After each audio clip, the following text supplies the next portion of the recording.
Friends, welcome to your channel Amrit grains. मेरे कई दोस्तों ने मुझसे कमेंट सेक्शन में जाके ये पूछा है कि मैं ऐसा क्या करती हूँ कि जिसकी वजह से मेरे जो एलोवेरा प्लांट्स हैं वो इतने हेल्दी दिखते हैं। तो आज मैं आपसे वही शेयर करूँगी कि ऐसी क्या क्या चीज़ें हैं जो मैं करती हूँ। लेकिन उससे पहले जो पहली बार ये चैनल देख रहे हैं तो उनके लिए, अगर आपने अभी तक सब्सक्राइब नहीं किया है तो प्लीज़ सब्सक्राइब कीजिए। और अगर आज का ये वीडियो आपको अच्छा लगे, इससे आपको कुछ हेल्प हो, तो प्लीज़ उसको शेयर कीजिए और मुझे कमेंट सेक्शन में ज़रूर लिखकर बताइए। तो चलिए शुरू करते हैं। जब आप अपने एलोवेरा प्लांट के लिए कोई पॉट सिलेक्ट करें तो हमेशा कोशिश कीजिए कि वो एक आर्दन पॉट हो। टेराकोटा का जो पॉट होता है, जो क्ले पॉट्स होते हैं, टेराकोटा का जो गमला होता है, वो सबसे अच्छा होता है एलोवेरा प्लांट को लगाने के लिए।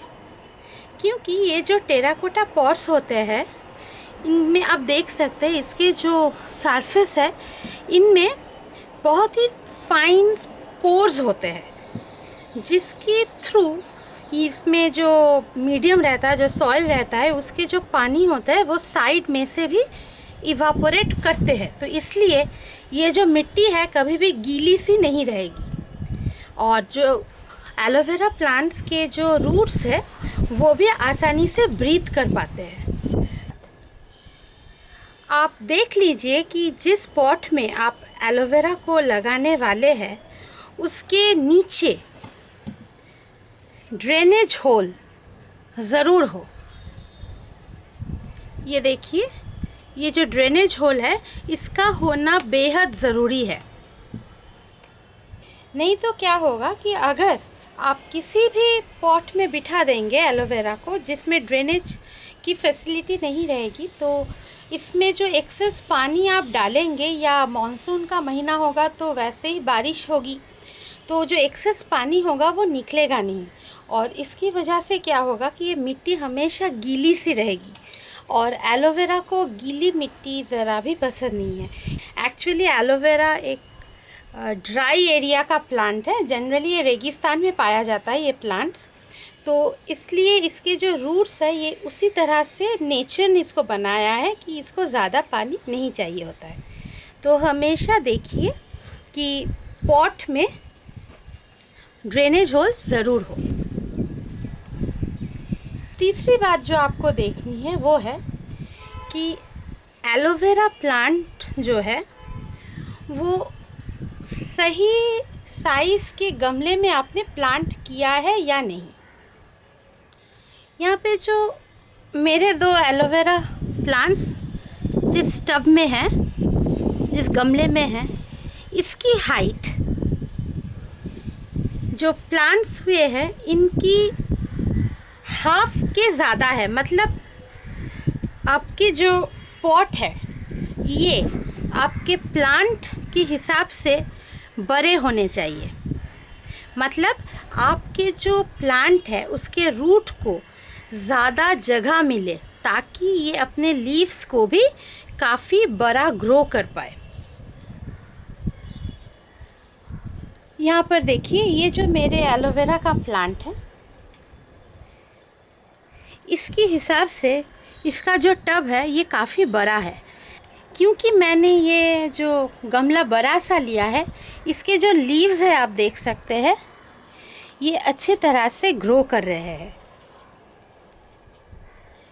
आप देख सकते हैं इसके लीव्स काफ़ी मोटे से हुए हैं।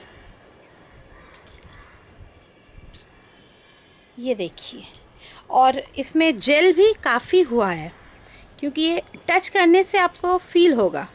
नेक्स्ट जो बात है हमें याद रखनी है वो है आप एलोवेरा को कब रिपोर्ट करेंगे। ये मुझसे बहुतों ने पूछा है कि मैम कैसे मालूम चले कि अभी हमें एलोवेरा को दूसरे कंटेनर में देना है।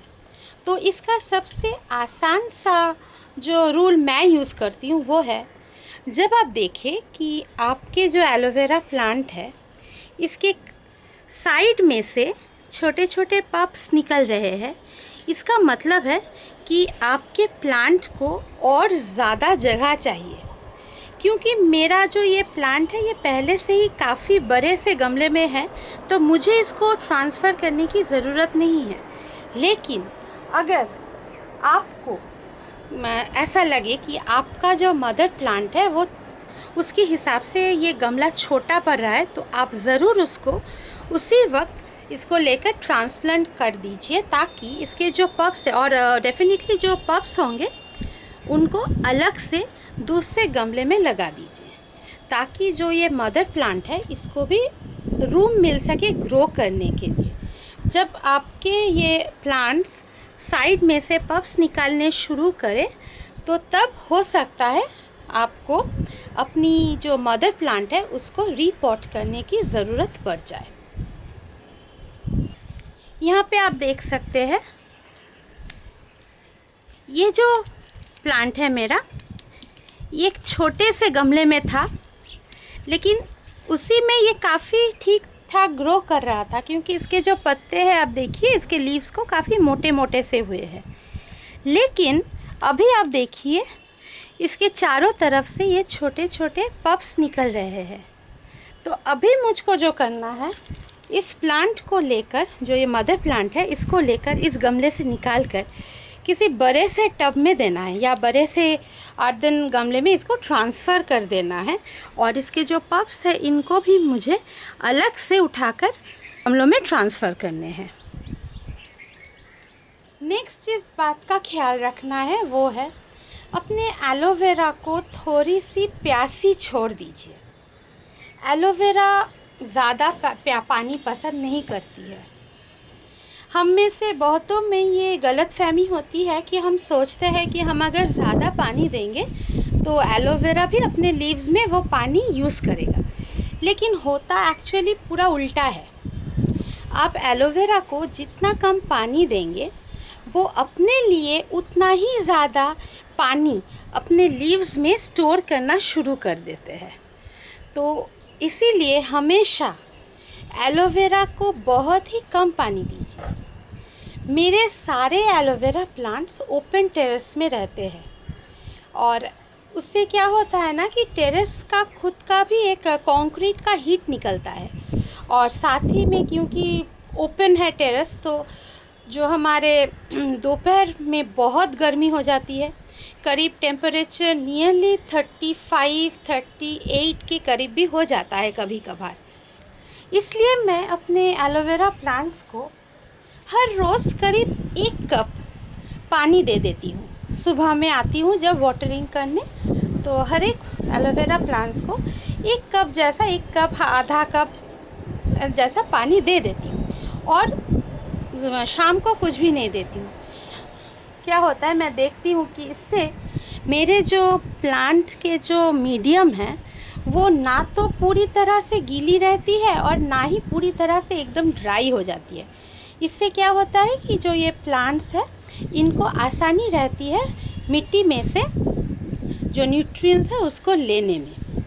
हम लोग कभी कभार सोचते हैं कि चलो जब कम पानी देना होता है तो एकदम मिट्टी सूखी रहती है, तो उस वक्त क्या होता है, अगर मिट्टी कॉम्पैक्ट हो जाएगी तो आपके जो एलोवेरा के रूट्स है वो मिट्टी में से न्यूट्रिएंट्स नहीं ले पाती है।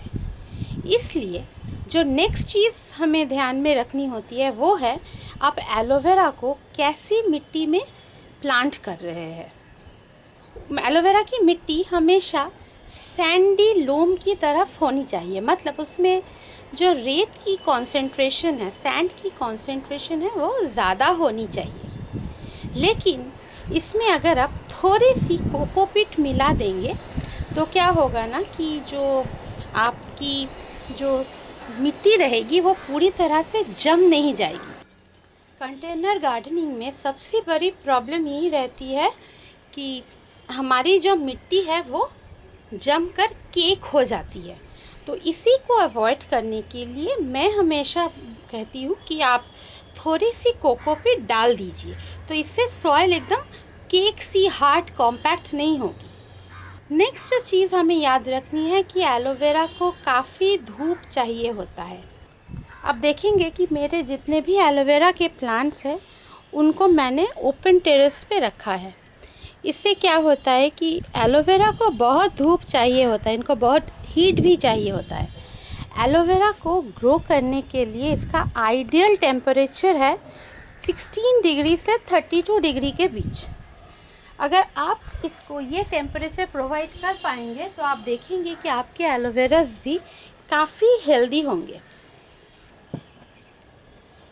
यहाँ पर मेरी जो मिट्टी है इस पे मैंने कोकोपीट मिलाई हुई है, लेकिन देखिए मिट्टी कितनी फ्री है, ये देखिए, लेकिन एकदम गीली सी भी नहीं है। ये देखिए, ऐसी होनी चाहिए आपकी एलोवेरा की मिट्टी।